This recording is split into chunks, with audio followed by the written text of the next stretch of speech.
Hi there. My name is Katherine Foster. I'm the Executive Director of New Winston Museum. May I see by a show of hands how many of you are here for the first time? Yay, that's wonderful. Well, welcome. I sure hope that you will contribute your name to our mailing list so that we can keep you apprised of future Salon Series and programs that we do here at New Winston Museum. As you can probably guess, this is a temporary location for us. We're 2 years old. We opened up in May of 2012, and our goal is to move to a much larger facility that is befitting of Winston-Salem history. So our goal is to try to move somewhere downtown, and we're in the process of trying to make that happen right now. So I would like to also bring to your attention in your seats, there's a list of programs that we have coming up, and Chris is going to talk a little bit about that. But also it contains information about our website. And I would like for you to visit our website and learn more about our membership program. It is only through your help that we are going to be able to move to a much larger facility. And so I welcome you to invest in our history with New Winston Museum and become part of maybe our 1913 Society. And also they make great gifts. And there's little perks that go along with that, like supporting our oral history program and contributing to exhibits much like what you see right now. So without further ado, I'm going to introduce you to our fantastic Director of Education and Programming, Chris Jordan. Thanks, Catherine. Well, thank you all for being here today. This is really wonderful to see so many new faces here. You are sitting in our current exhibition, so our exhibition space is our programming space, and that is something we'd like to rectify in the future, but it works for us right now. This was a collaborative exhibit called This School, This City, celebrating 50 years of UNC School of the Arts in Winston-Salem. And we took the perspective of not telling an institutional history, but a history of partnership between the school and the city. And this really ingenious art installation was done by a scene design student at the School of the Arts, and it is comprised of about 37,000 paper cups and over 100,000 staples. So one way I tempt people to coming, I said, well, if you've never seen 37,000 conical paper cups stapled together, you're in for a treat. You should come on by. As Katherine mentioned, we are looking to move to a larger location in the next couple years, but we always want to continue to do collaborative projects with other institutions in town. And in that vein, I'm glad to have Elizabeth Chu here from Reynolds House and Allison Perkins and Barbara Millhouse here. And on your sheets, you'll see on the rack cards on the back of them, you'll see some programs we have coming up, including today. I'm really happy to launch our 2015 Salon Series. We are entering our third year of Salon Series programming, and this year we are taking the goal of, or setting the goal of doing thematic programs. So the first three this year will all center around the theme of a town built on tobacco. This month, setting kind of a foundation of what is tobacco, what is the tobacco industry that existed long before Winston-Salem was a tobacco town. And then in the coming months, looking at a couple different ways of looking at tobacco, not just as a business, but how it's influenced this community. And then later in the year, we will be doing a series on transportation and probably immigration and probably textiles as well. And without further ado, I'd like to introduce our speaker today. Many of you are probably here just to see her, so that's wonderful. Elizabeth Chu is the Betsy Main Babcock Director of the Curatorial and Education Division at Reynolds House Museum of American Art in Winston-Salem, North Carolina. Dr. Chu has previously served as the curator of Monticello for 13 years, coming to Winston-Salem, I guess, almost 2 years ago? Yeah. And she has worked at the Phillips Collection, the National Gallery of Art, and the Smithsonian American Art Museum in Washington, and is widely published in interdisciplinary scholarship on a range of topics, including relationships between architecture, material culture, and family and gender politics. I believe you have a book that was released last year on Thomas Jefferson? A children's book. A children's book. Thomas Jefferson, A Day at Monticello, is that correct? So that's so she is the expert in town on Monticello, on Thomas Jefferson, and early tobacco in this country. She holds a BA from Yale University, an MA from the, you have to pronounce that, Courtauld, that's how I would have said it. Courtauld Institute of Art in London, and a PhD from UNC Chapel Hill in all in art history. So welcome. Thank you very much for being here today. I'll turn it over to you. Thank you. Thank you so much for being here. Now, I am wired up, so can you all hear me? Okay, I'm going to put this into my waistband, excuse me. Okay, so what I propose to do today is to really start at the very beginning of the story of tobacco tobacco cultivation for export in North America. So we're going to go back basically to Jamestown. We'll do a little bit of a survey of the very long history of tobacco. Then I'll sort of trace tobacco cultivation and the plantation culture that it created, and then we'll end up following RJ Reynolds from Virginia to North Carolina and talk a bit about his business success here in our city. Let's see, well, this was working before. Is it turned on? You have to pull it up. Sorry, let's see. Switch on the side. I can help Elizabeth. Is the light coming on? Sorry. Sorry, hope I didn't break it. No. Okay. There we go. So, why is tobacco such an important topic for us here in Winston-Salem and really for any American? Well, I'm going to argue that tobacco was central to the settlement, creation, and success of our nation. I mean, I believe that it's as simple as that. Tobacco was central to the South's economic recovery after the Civil War, and Winston-Salem played a major role in that recovery. And that I think that RJ Reynolds is a vital player in the story of tobacco in this country. So, oops. I'm sorry. Where did Chris go? Oh, I am completely clueless. Okay, so, thank you. So let's, for a moment, talk about tobacco as a plant. There are two varieties of tobacco. Its genus is Nicotiana. I'm going to tell you in a moment how it got that name. But there are basically two kinds of tobacco plants. The first was originally grown by native peoples on what's now the East Coast. And it was the first tobacco to be introduced to Europe. But it was considered extremely harsh and not, enjoyable by Europeans. The other variety is Nicotiana tabacum, grown by native peoples in what's now Mexico, Central America, and the Caribbean. It was introduced to Spain in the mid-16th century, and it is later what was introduced to Jamestown by John Rolfe, as we shall see. And it became basically the world's favorite tobacco and the major cash crop in the American colonies and the U.S. from 1619 to 1793. So it's a very, very long run. Tobacco has an extremely ancient history. This is a picture of Palenque, a Mayan site in present-day Mexico.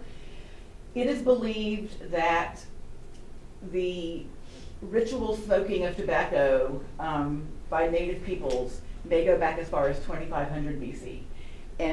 And today, tobacco still plays a central role in Native American culture and spirituality throughout the Americas.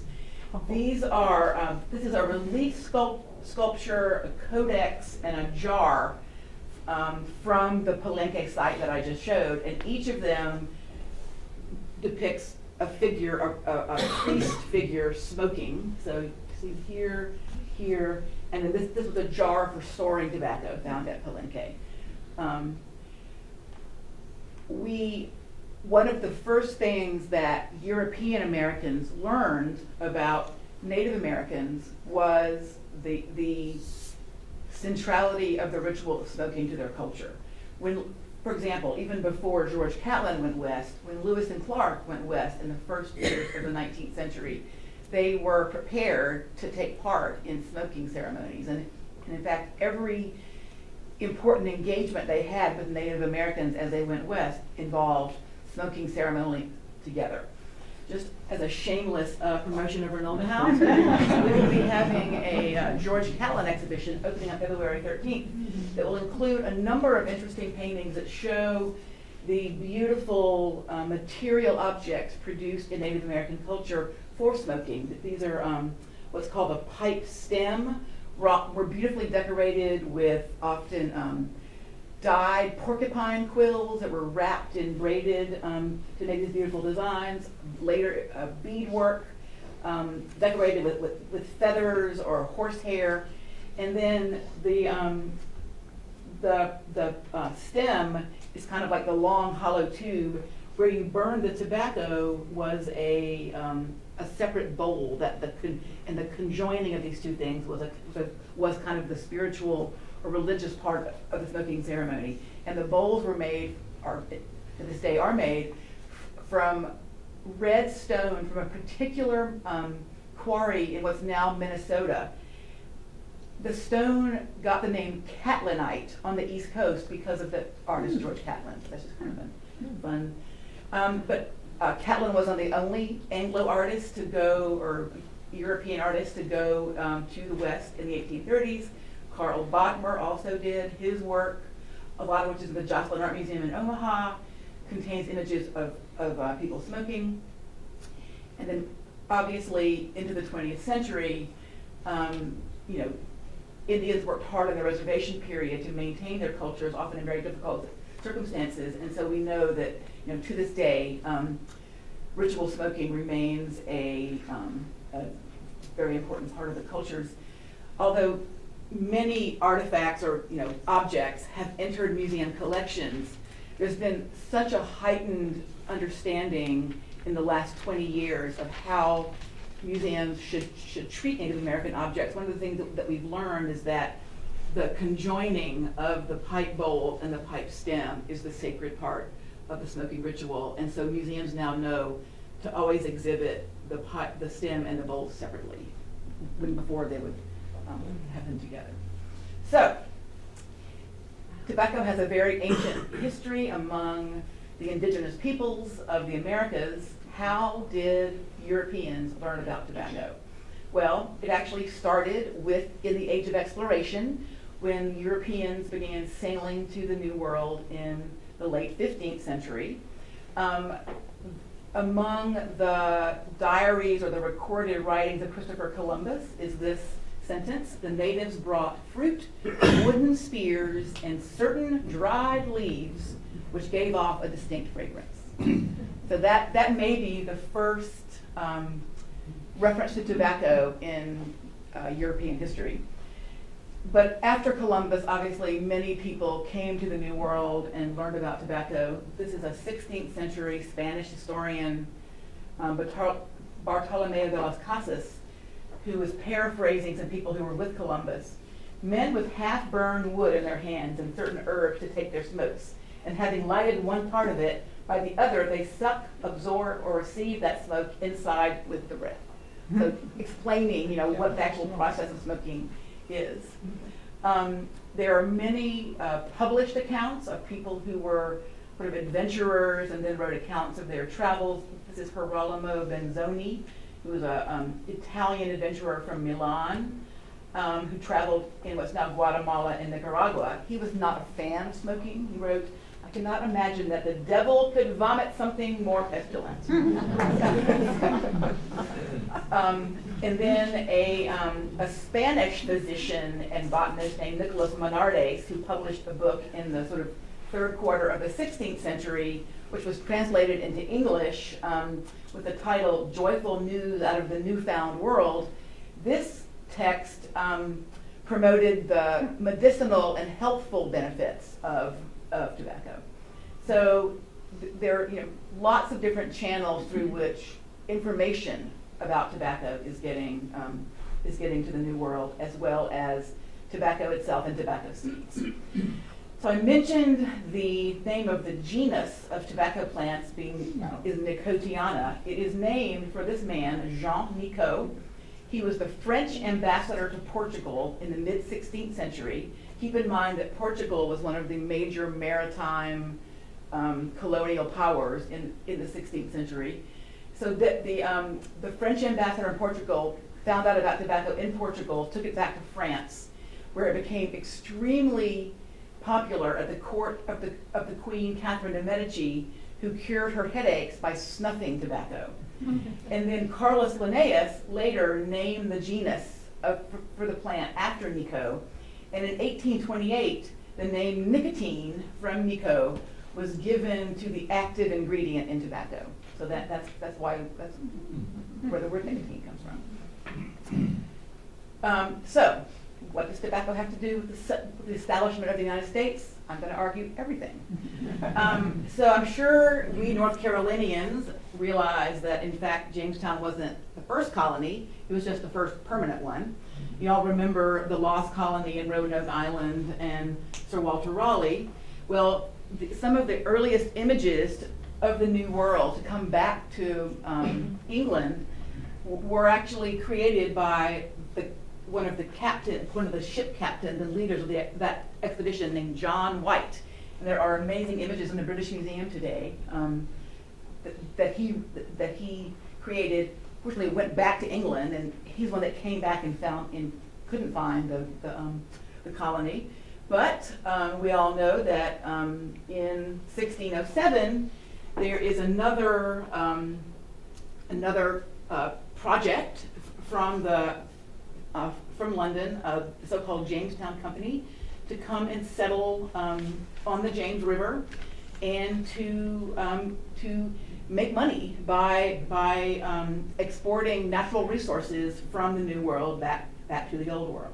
And I'm sure you're familiar with some of the story, but we'll do a brief review of Jamestown, courtesy of the film The New World, which we don't have any photographs of Jamestown, so I'm going to use the actors to portray the various persona. So the ships took about 5 months to cross the Atlantic, landed at the mouth of the James River. They proceeded a bit up from there eventually to create their settlement. John Smith wasn't really the leader of the expedition, but he was one of the people who kind of left the group and traversed upriver, where he came into contact with the members of the Powhatan Confederacy, and the chief Powhatan was a very important leader in the Indians, it was now the Chesapeake region. So he has an encounter with the Powhatan. He himself at the time interpreted it as the daughter of the chief Pocahontas saving his life. Scholars now think that probably Powhatan was just trying to kind of test John Smith. It was not really planning to kill him. But anyway, Pocahontas, John Smith felt a great debt of gratitude to her.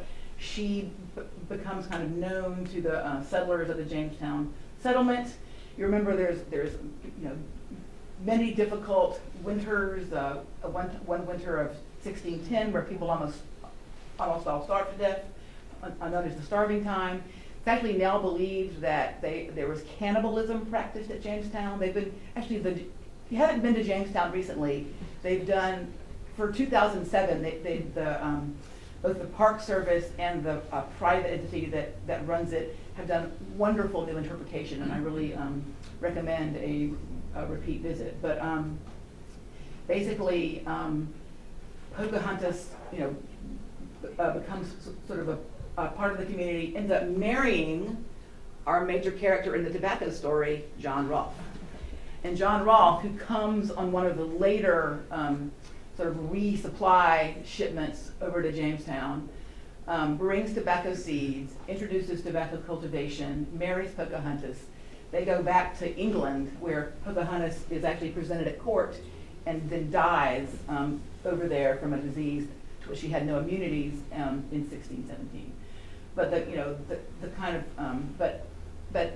so what happens as a result of the introduction of tobacco to this region is that it is successful, it is exported to England, there becomes a great demand for it, and as a result, by the end of the 17th century, a tobacco plantation culture is growing along the four rivers that are part of the Chesapeake Bay. So the James, the York, the Rappahannock, and the Potomac.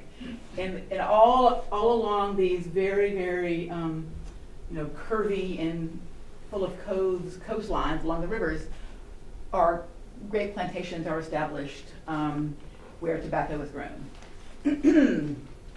Here's actually an 18th century map where you can kind of see how the river really is, has a lot of bends and turns in it, and every one of these names is a different plantation. So you have Shirley, which is still around today, Turkey Island, which was a Randolph plantation, Bremo, still a great house there today. So there's a real sort of planter society along the James and eventually elsewhere. And indeed, Virginia tobacco becomes a commodity that is highly prized, sold all over London. This is a collection of tobacco labels from various different tobacco merchants in England, but it's always called Virginia tobacco or best Virginia tobacco. And so, the word Virginia is associated immediately with the Nicotiana tobacco that John Roth has introduced, and which is a very major consumer product in late 17th century England, onwards. We see a lot of examples in Dutch art of the 17th century of how people used tobacco at the time, and it was smoked through these little skinny clay pipes in the 17th century. So they would pack that tobacco in these little bowls, and they have small round bowls and these long skinny stems. These kind of tobacco pipes are ubiquitous in archaeological excavations, both in early United States colonies, but also in Europe. And one of the ways that archaeologists date sites is through the forms and shapes and changes and even makers' marks on these tobacco pipes. So their remnants are important dating tools. And so originally, smoking in pipes would have been a major form, but as we saw with Catherine de Medici, taking sniffing finely ground tobacco becomes both a genteel, even aristocratic behavior, but something that's also parodied in the 18th century. And indeed, there's also a whole sort of collection of material culture objects, and little boxes to hold snuff become a vehicle for beautiful enameling and metalwork and all kinds of other fine craft. And again, I mentioned the idea of the plantation culture that is created back in the New World, and this is a society that eventually is dependent upon slave labor. The interesting part of this is that it doesn't start off this way. The first African Americans to come to Jamestown arrived in 1619. They were Africans who were on the way to a Spanish colony in Mexico. But that slave ship was intercepted by Dutch privateers who took some of the people that were bound to be slaves in Mexico and arrived with them in Virginia. And these slaves, came to Jamestown as workers, but they were not considered slaves. They were Africans, but they initially had the same status as the white indentured servants who had come to Jamestown. And it wasn't until really later in the 17th century that enslavement and the kind of codification of codes of slavery were put into the law books. So there's been fascinating work done by Ira Berlin in particular on this topic of sort of how whites and blacks lived together in the Chesapeake area in the sort of mid 17th century. But indeed, the plant, this is a cartouche to a map of Virginia and Maryland, actually made by Thomas Jefferson's father, Peter Jefferson, It kind of shows the notion of the planter class being served by slaves, and then slaves having responsibility for every part of the tobacco process, but in this case, the rolling of hogsheads full of tobacco onto ships to be sent off to market in the old world. And indeed, the physical layout and function of tobacco plantations in Virginia takes a very an architectural pattern that we see repeated everywhere. So I'm using Shirley as an example. It's a surviving plantation right on the James River, established at first in 1613, although the current house dates to 1738. This house is to this day run by the family. So the Carter family still runs Shirley as a museum today and farms part of the land. So what we see is a big house that's kind of a conspicuous display of their knowledge of architectural languages in a way, and a grand place for the landowner's family to live. Always at the beginning, near or on a river for transportation and for shipping the product to market. And then kind of subordinated to the great house, small buildings for work purposes, but there are always also housing for the enslaved workers who tend the crop and really grow the tobacco.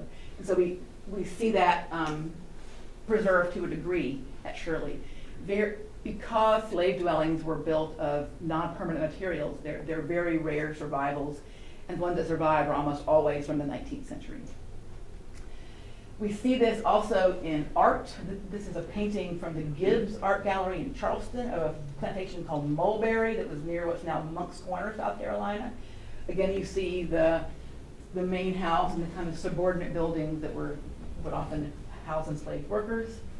And this is a really interesting painting by an unknown artist, kind of a naive painting that's at Williamsburg from 1825, which actually kind of makes the hierarchy vertical. So we have the big house at the top, the smaller houses, and they include the very important aspect of the place from which the tobacco was, where the transaction, where the business took place, and the ship from which it would go to market. So sort of, the whole process kind of in a great abbreviation.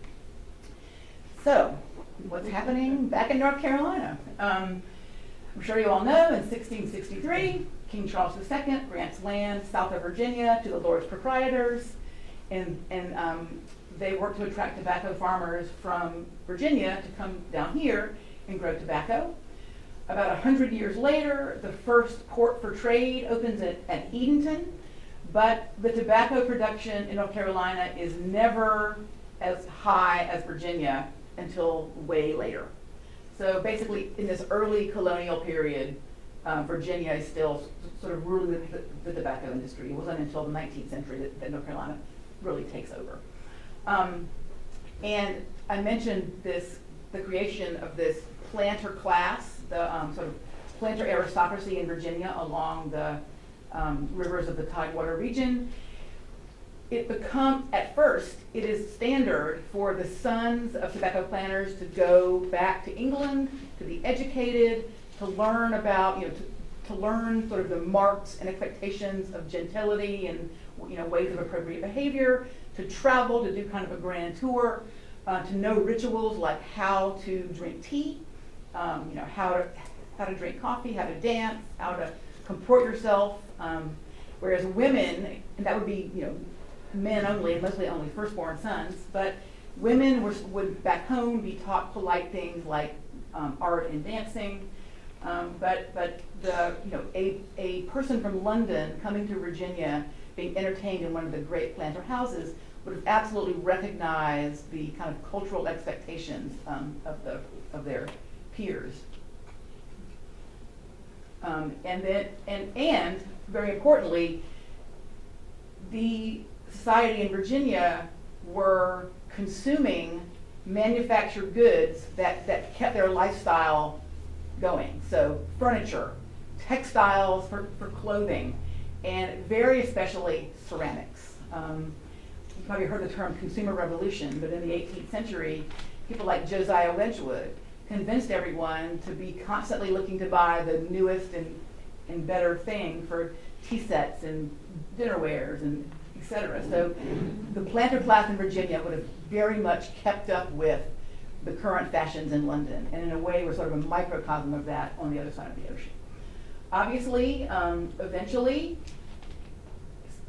slavery is, this system is basically based on the work of enslaved laborers, and even after the American Revolution and the creation of the new nation, as we know, slavery really is the unfinished business of the American Revolution.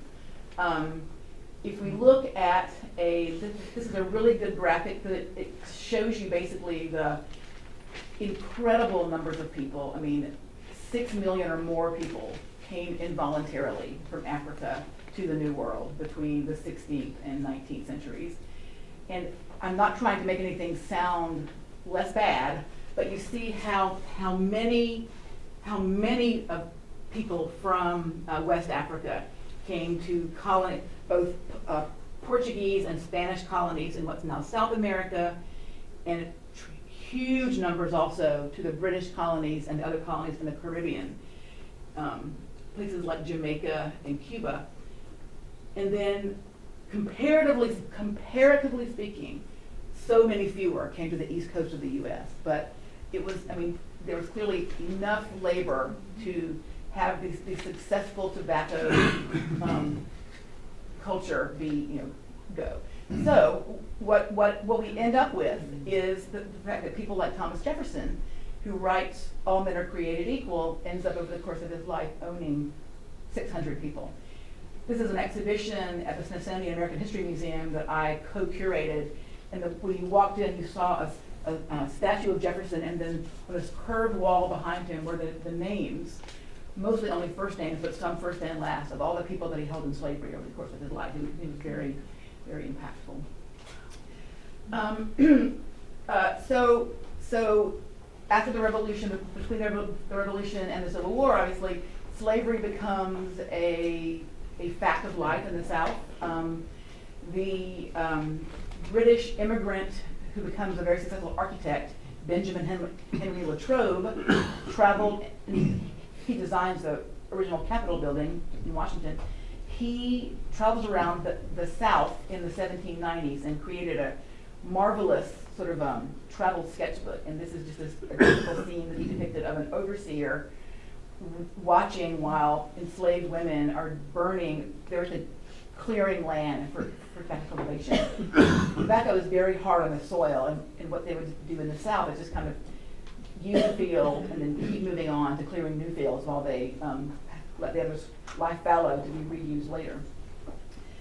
So what is the process for producing tobacco? I'm just going to give everybody a little brief review of that. So tobacco seeds are first planted in a protected kind of nursery or bed until they become little tiny seedlings, and this would happen really in the winter, in January, February. And we know from very successful major planters in 18th century Virginia, like a man named Landon Carter, who kept a diary, that planters worried greatly about when they were going to plant the seedlings, and most importantly, when they were going to transplant them into the fields. And these are obviously photographs from the 20th century, but I'm talking about this process that has been largely the same for centuries until the last century.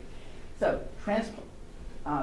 the transplanting of seedlings in the springtime. Here they are coming up, and then the tending, the very, very, very labor-intensive, time-consuming tending of tobacco over the summer, which involves pinching off, tearing off, or taking off the tops of the flower so the plant can focus its energy on its leaves, and this is done as topping tobacco. To get a big field full of healthy leaves. Then the cutting of tobacco. This is in Kentucky, so this is likely burley tobacco. This is 1940. And then obviously there's there is this great vernacular tradition in architecture of building these tall, somewhat skinny curing barns for tobacco, which I'm sure you know better than I and have seen all over the state, in the East particularly. But here are some men unloading tobacco, or loading it from the curing barn into a cart to take it away. But here is the hanging of tobacco at the beginning of the process. So two young men kind of on the rafters hanging the tobacco leaves for curing. The next process was originally called prizing. And what that meant was just pressing down with a kind of a tool to get as many cured leaves as you could into these very large barrels known as hogsheads. And those are the ones that were rolled and then shipped. Today we don't. Today that's it's not done that way. But here, I showed before, are the hogsheads rolling to a ship. By the 20th century, tobacco would go not in barrels, not prized, but just go to market where it would be traded and sold. Now, there are several different types of tobacco from the genus Nicotiana tobacco. The type known as Virginia, a very dark aromatic type grown in the Tidewater region. I'm sure you all know that the type grown around here, which really thrives in the kind of thinner, sandier soil in the Piedmont, is known as bright leaf because of the color that it turns when it's flue cured by having heat but not smoke exposed to the heat. And it became a highly desirable type of tobacco for cigarettes. There's burley, which is a lighter colored type grown mostly west of here in Kentucky, Tennessee and Kentucky, and even beyond that. And then another kind of burley called white burley. I'm sure you've all seen bright leaves before. Here they are. Burley is lighter in color. And so now what I'd like to do is, how am I on time? What time is it? Oh, perfect. Okay. I want to talk a little bit about the Reynolds family in Virginia. Now, we do not know, I'm going to explain this, we do not know that the Reynolds family ancestors were tobacco farmers. But what's interesting is that the path of the Reynoldses from Virginia to North Carolina is completely typical of how people, moved across Virginia and then, elsewhere in the 17th century and onwards. So we know that an ancestor of RJ Reynolds named Christopher Reynolds came from England in 1622, and in 1636 was living in Isle of Wight County, Virginia, which is basically just across the James River from Jamestown. And that would have been just a very typical place for someone coming at that time to settle down, have land. We know that a descendant by the latter part of the 17th century is in around what today is Newport News, Virginia. We know that someone later goes up to King William County, which is just a little bit north. And what we see is this is a ubiquitous pattern of people arriving in the Tidewater, and then eventually their descendants move ever westward. And they eventually cross the fall line, and that's when people move into the Piedmont. For example, Thomas Jefferson's father was in the 1720s and 30s among the first generation to come beyond the fall line and settle in what is now the Virginia Piedmont, basically around Charlottesville. So the Reynoldses are they're around the James River up in King William County, but then by the first decade of the 18th century are in Pittsylvania County. So really over the fall line and into the Piedmont, kind of bordering on the mountain region. And then in 1810, the grandfather of RJ Reynolds comes to Patrick County, right next door, or really two counties down, Patrick County, and buys land that comes to be called Rock Spring Plantation. So this is the way that people, settled this nation. This is a very typical pattern. This is an aerial photo probably from the 1970s of what's now called the Reynolds Homestead, and was given to Virginia Tech by Nancy Susan Reynolds, one of RJ Reynolds' daughters, and it's now run as a historic site and a museum and kind of a community center. But this is where RJ Reynolds' grandfather moved. He did not actually come here until towards the end of his life, and he built a fairly modest dwelling. But his son, whose name was Hardin Reynolds, and here's Hardin William Reynolds, he's the father of RJ Reynolds.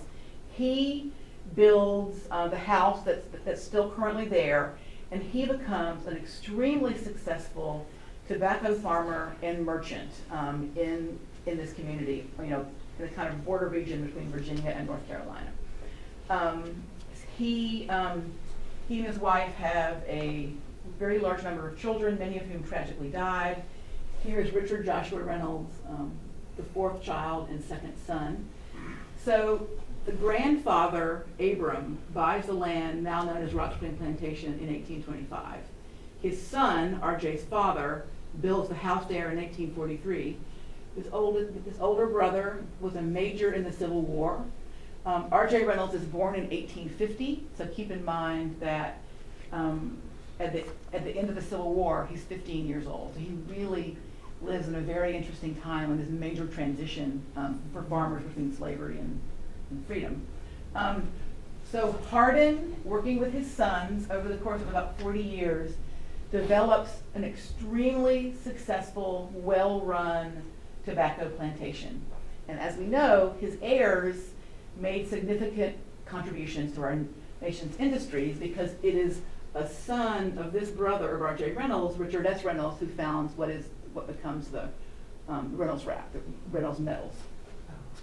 So, Hardin Reynolds is someone through his ingenuity, and part of his ingenuity is that instead of simply growing tobacco and selling the tobacco leaves, he actually manufactures the tobacco into plug tobacco, chewing tobacco, and sells that. So he basically skips he skips the middle step and sells the manufactured product directly. This is at the top of his letterhead. He also has, from our archives, Reynolds House, he also has a store, kind of a dry goods store, where he sells all kinds of things to other local farmers. This is the front of the house. This is the back of the house with the surviving outbuildings there. You can imagine that in the middle of the 19th century in Patrick County, Virginia, this would have been a very fine house. It's a very simple sort of red brick rectangle, but if you look at the colonnaded front porch, this house is demonstrating a knowledge of the classical language of architecture and of the kind of world of learning that refers to.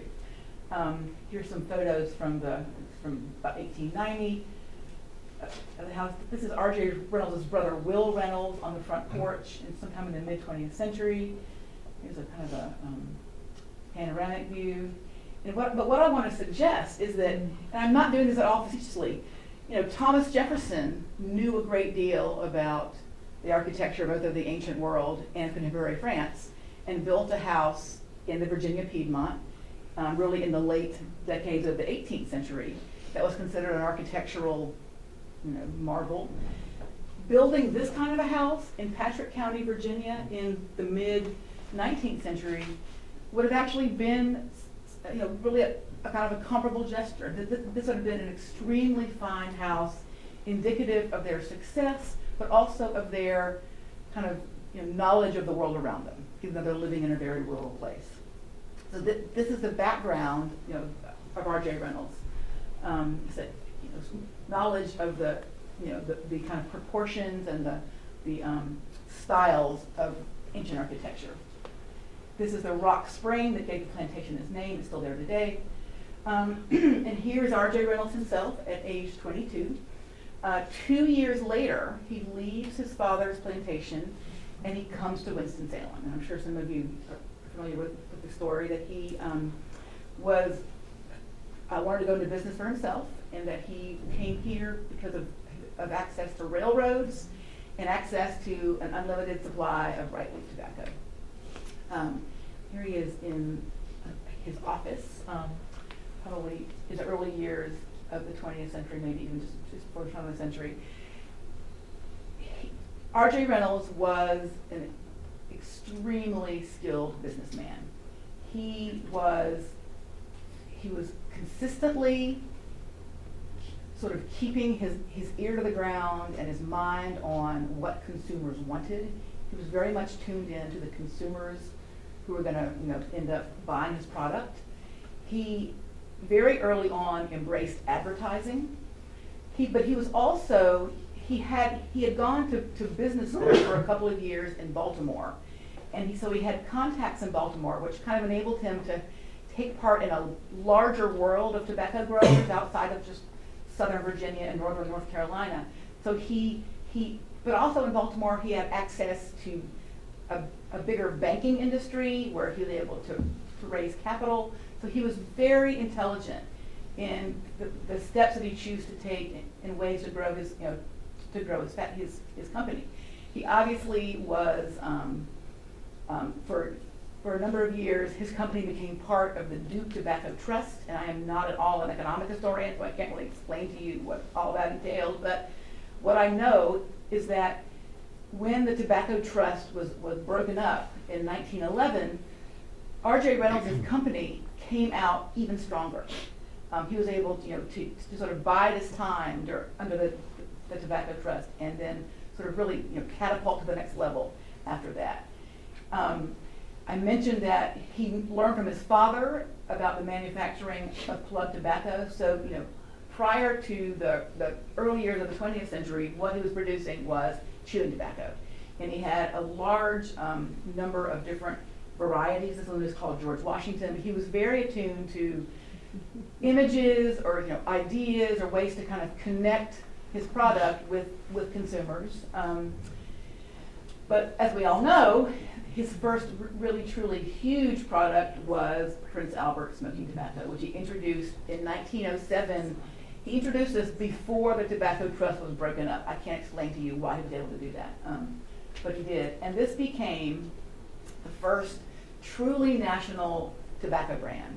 And in fact, one of the first national brands of any commodity. Because of the way he embraced advertising. He himself thought of calling it Prince Albert. Keep in mind that the king at this time was the son of Queen Victoria, King Edward VII. But as a young man, before he was king, he had been known as Albert or Bertie, so Prince Albert. So that's the name. That's where the name came from. The image is actually not of Prince Albert, but just his concept was absolutely connected to a person who people would have heard of and had kind of a prominent role really in the world. So very, very clever marketing, and also packaging. One of the other things that he did throughout his career was change packaging to make things more convenient. So obviously the tin of Prince Albert was a big thing. And as I said, advertising. So fascinatingly here, he's tapping into what we talked about in terms of the connection between Native American culture and smoking tobacco. So he somehow put together Prince Albert and Native Americans in a way that worked. But I'm sure, as you all know, the biggest deal, the biggest product ever were Camel cigarettes, which were launched in 1913. He worked with the N.W. Ayer advertising agency in New York for Prince Albert as well as for Camels. They were really, they became kind of the big firm that he worked with. And I think that the rollout of Camel cigarettes would still be considered kind of exciting and cool today. Here's what he did. he bought lots of national advertising over a several day period. The first day, this is all people saw. The camels are coming. What does that mean? Second day, tomorrow there'll be more camels. I can't read it. There'll be more camels here than in Asia and Africa combined. And then the third day, the camels are here. So people finally knew what they were. Camels were a combination of bright leaf, white burley, and Turkish tobacco. They're the first truly national cigarette brand. We don't exactly know where there's more than one story about where the idea for the actual camel itself came from. But it was clearly a very kind of catchy, brand. He was charging less a pack than other brands. He wasn't doing promotions or coupons, which were kind of a hallmark of J.B. Duke's practice. The U.S. government was buying camels for soldiers' rations in World War I. So that was a good client. And then by 1921, one half of the cigarettes smoked in the U.S. were Camels. So he was just enormously successful in tapping into what consumers wanted. And we know that this was something that he was personally involved with always. And then of course later on, well after his death in 1918, Camels persisted. So this is a huge billboard that was in Times Square, where the picture blue smoke rings out of the hole in the sign, and this is with the slogan "I'd walk a mile for a camel," which becomes ubiquitous, really in all over the place. Just for example, this is actually an art photo by Walker Evans of some men outside of a store in Vicksburg, Mississippi in 1935. But what do you see? I'd walk a mile for a camel. So the truly ubiquitous slogan. I'm sure we could think of others today that are comparable. Was it RJ who did the roll your own, or the transition from roll your own to bayonet? Yeah. So Prince Albert would have been for pipes or roll your own. Yeah. So he absolutely. This is the period of transition between just plain tobacco and cigarettes, and he wasn't at all the first person to market cigarettes, but he latched onto the popularity of cigarettes. Duke had an automatic cigarette making machine even before the beginning of the 20th century, but people thought of cigarettes as being kind of not manly, kind of effeminate, kind of for women, and basically they had to kind of sell the idea that a cigarette is for men too. So I think advertising kind of helped with that. And then this seems really funny to us today, but this is from Life magazine in 1946. And there are many of these. More doctors smoke Camels than any other cigarette. So into the 40s. I'll end here just by saying that tobacco has such a rich and important role in our country.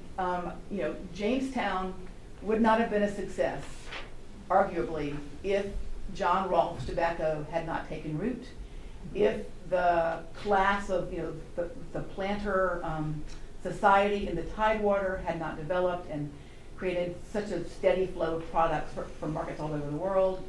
And then other when RJ Reynolds comes here in 1874, really right after the end of the war, it's through his work and that of other industrialists, but their amazing success that helped cities like Winston-Salem and Winston-Salem rise up from the ashes, in Duke in Durham and others around the state. But here, we wouldn't be here today without tobacco. So that's all, and I'll be happy to answer questions. Yes, Ann, hi. Hi, I was confused about John Rolfe Mhm. and tobacco, Mhm. how he got tobacco. starting in 1607, when the first group of settlers came, there were periodically more waves of people coming to the Jamestown colony.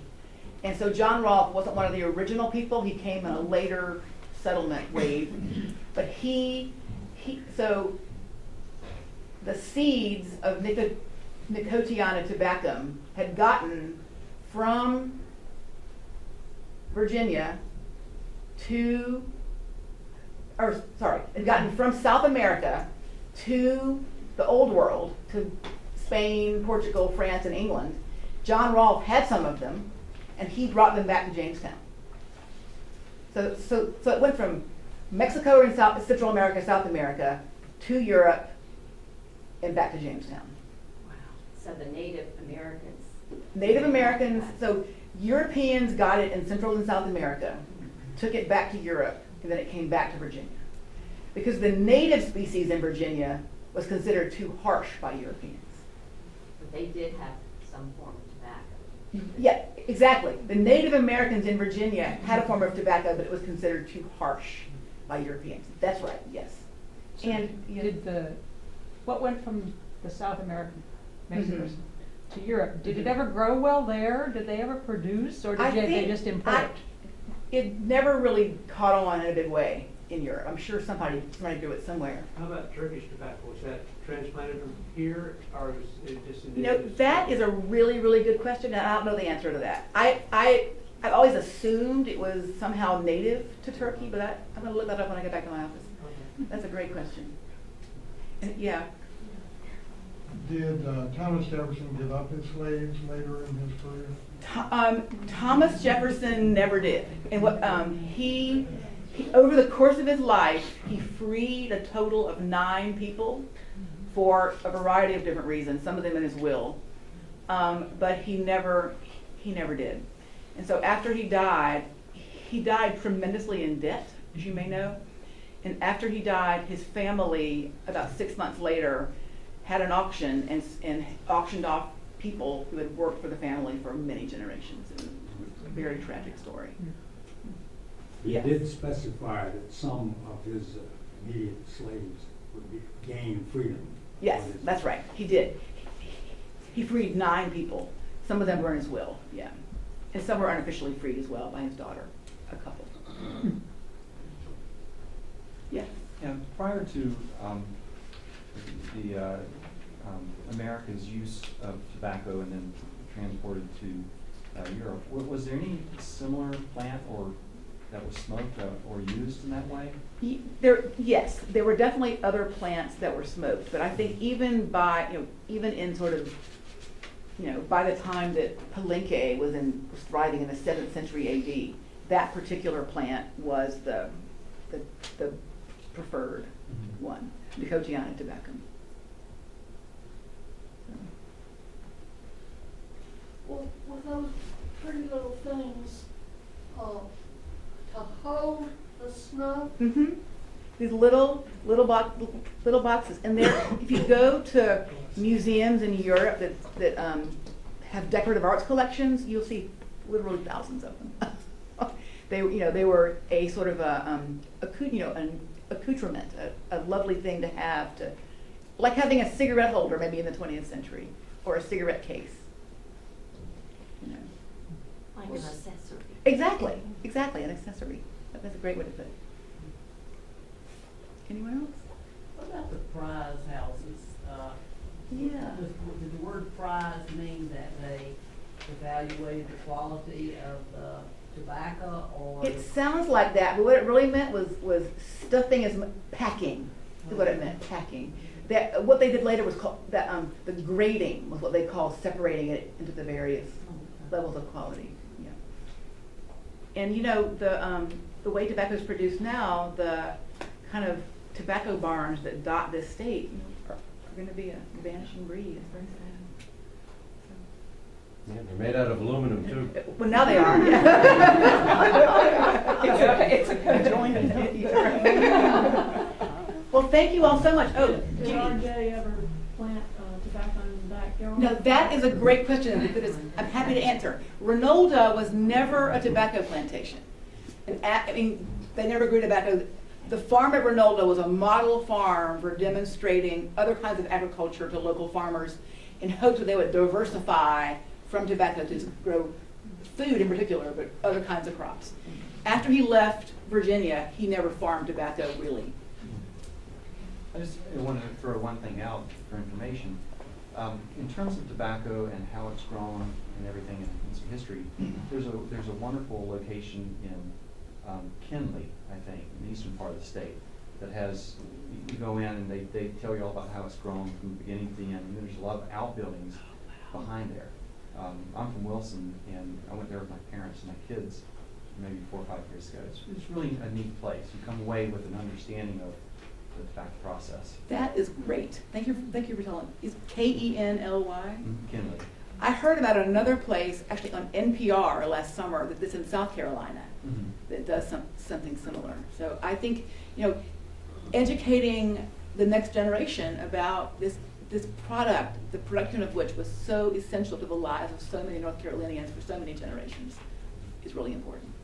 So, well, thank you all so much for coming. Thank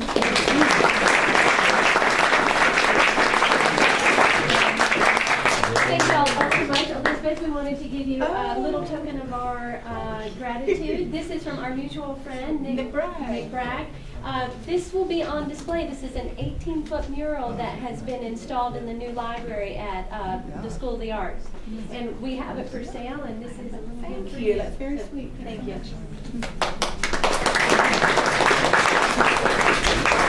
Welcome you all to stick around to take in the exhibit a little bit more. We'll turn everything back on, and we're going to try to make some more room in here for y'all to have fun. So thank you very much, and come back.